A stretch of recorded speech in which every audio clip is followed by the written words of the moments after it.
what exactly is happening here, and will it turn the tide? Is NATO going to be able to turn the tide in Ukraine, given that it seems like the battlefield situation has either been stagnant or in Russia's favor for quite some time now? Well, I mean, it is very hard to tell because when, say, the most recent U.S. Military aid package to Ukraine, when they announce this, there are things that they can send immediately and that Ukraine can start using immediately, like 155 millimeter artillery ammunition. But then they have things like these Stryker armored personnel carriers. The Stryker armored vehicle, it's a wheeled armored vehicle. I'm sure people are familiar with them if they were following the U.S. Occupation of Iraq. They use those quite extensively there. And there's many variants, but the variant they decided to send to Ukraine is just it has a 50 caliber machine gun on it, and it drives around on the battlefield.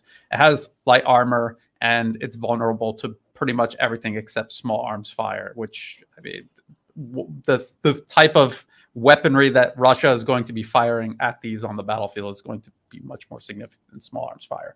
So what it is a system that Ukraine has not used yet, and then they're going to have to learn how to use it, how to maintain it, how to sustain it on the battlefield. It is serving the role as armored personnel carrier, along with all of these other types of equipment that the U.S. and its allies have sent. They have sent the M113. There was like a Dutch variant of that. They've got British and other European armored personnel carriers. They're all different. They have different engines, different transmissions, different wheels, different types of track systems.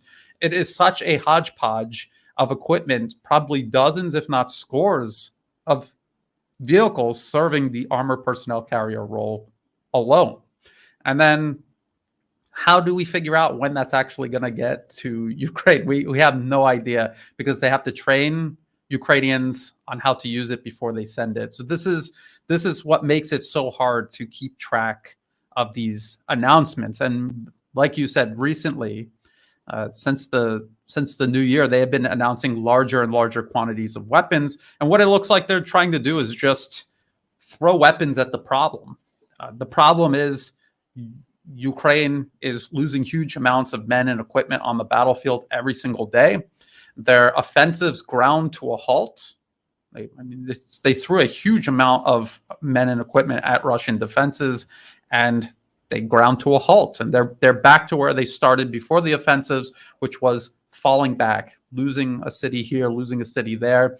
I think a lot of people are looking at the situation around Bakhmut.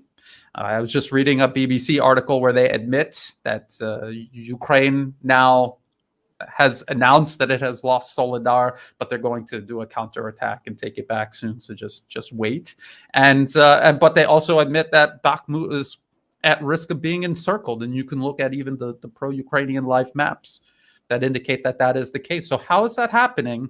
I thought HIMARS, M777, all of these weapon systems, I thought that turned the tide. I thought the Javelin and the Stinger missiles, they turned the tide. So how is it that we're right back to where we started again? And now they're going to throw more weapons at the problem. And Danny, I'm sure you were following the proxy war in Syria. This is exactly what they did there. They just threw weapons. They had all of these training programs inside Syria, outside Syria.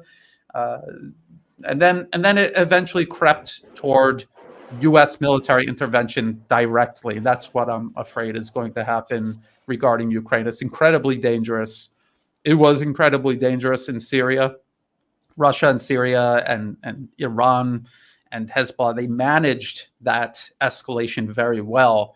But in Ukraine, it's a different matter, because this is just the Russian military itself in Ukraine. There are no proxies for the West to fight with or through if they decide to intervene directly. So I hope that's a good overview. I could get into the details of the different weapon packages, and I could talk about all of the problems of the Leopards. It just depends on what you want to know. Yeah, I mean, it seems like the Leopard 2 tanks, especially, you hear Ukrainian officials over and over and over again say, tanks, give us tanks. Like, we need the tanks. And they're even saying now, I think it was Zelensky who said about Ramstein, this defense contact, the air base that they're meeting in Germany. He said, let this be the meeting of tanks that leads to then the meeting of F-16s and then the meeting of long-range missiles, right? Basically what he's saying is, let this be the moment where Ukraine gets everything it wants and thus allowing it to win this conflict. Is there any realistic basis to that? Like, could that ever be a possibility? Because it just seems like every time NATO throws weapons at Ukraine since February of last year, it's led to some progress. Like you mentioned Kherson in your videos and Kharkov, but then as you said just now, they threw everything at those battles, and it didn't really change the overall direction of this war. So do you feel like the same thing, this is going to happen again if Ukraine gets these weapons? Like, will it actually, if let's say they get everything they want after this meeting, these tanks, would it change the outcome of this conflict, or change at least the direction of it? No, it's just going to drag it out longer, get more people on both sides killed, more thoroughly destroy Ukraine. The problem is, even if NATO were to fight Russia directly, Western military analysts recognize that Russia has a very formidable anti-access area denial capability. They have a premier integrated air defense system. They have all of these long-range missiles and rocket systems, guided, unguided, multiple launch rocket systems, and they have a huge amount of artillery. So this allows them to create a layered defense that is extremely difficult for even NATO to punch through. And that the whole concept of modern warfare is, it's not just about single weapon systems on the battlefield, is how they all operate together, and not just the combat side of it, but also the logistics and the sustainment side of everything. Your ability to continuously send ammunition, fuel, spare parts out to the field, your ability to bring vehicles in from the field, repair them, and send them back as quickly as possible. Whichever side can organize and coordinate all of these different moving pieces the best, they are the ones who are going to win. And Ukraine cannot do that with equipment they've never touched before, that they're just going to get a crash course on and try to use. And if we want an example of Ukraine incorporating military equipment, foreign military equipment properly, and it's still not making any difference, just look at the Bayraktar TB2 drone.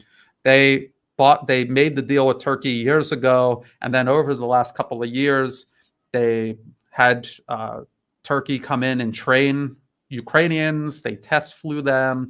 They established the infrastructure they needed to support them in Ukraine. And this happened over the course of several years. And then when the Russian special military operation began, they started shooting them out of the sky, and they had to keep asking Turkey to send more until they stopped. I haven't heard anything about the Bayraktar TB2 in a long time. Have you, Danny?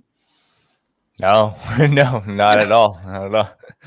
And so that is an example of, and the TB2 is not a bad weapon system. It's just not capable of doing what they wanted it to do, which was take out Russian forces that are protected by a world-class integrated air defense system. And so that doesn't matter what else you send to Ukraine. You send tanks.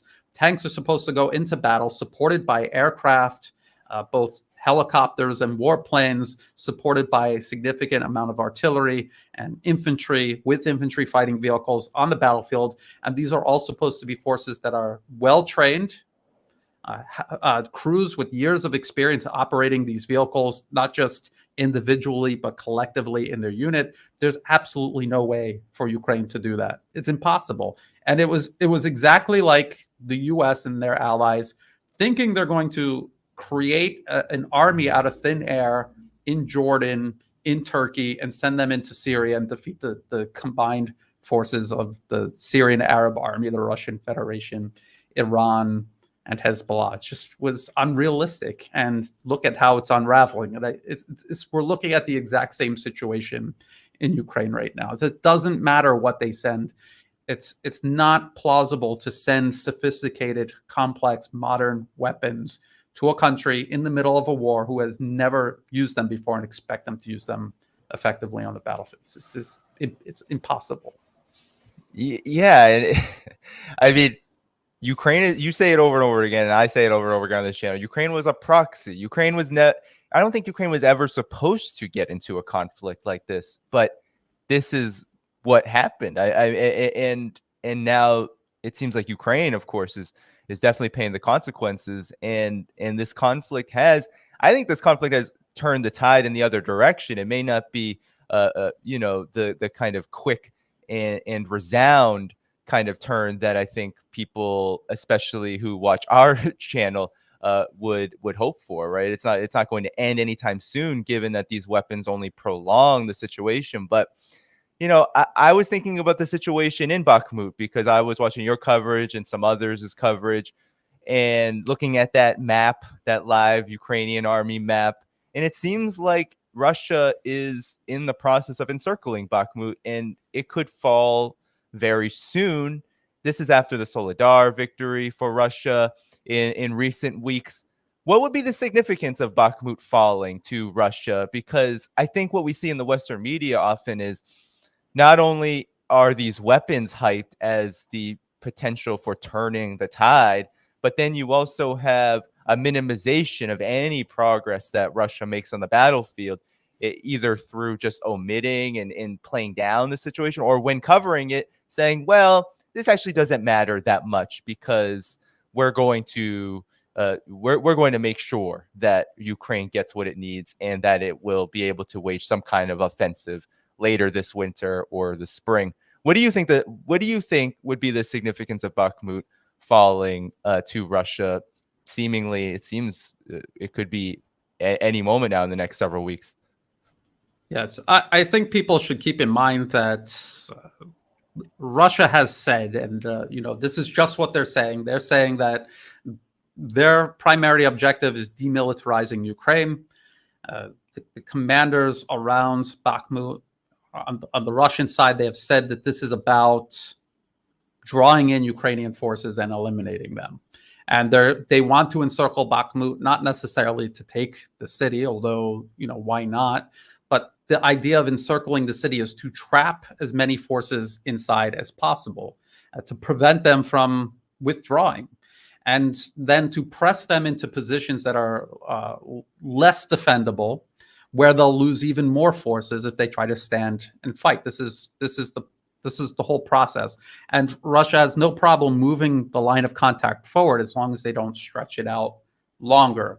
One of the benefits of leaving Kherson City and crossing the Dnieper River was they shortened the line of contact and they concentrated more forces along it, which gives them an advantage when you're trying to concentrate firepower and destroy as much of the enemy as possible.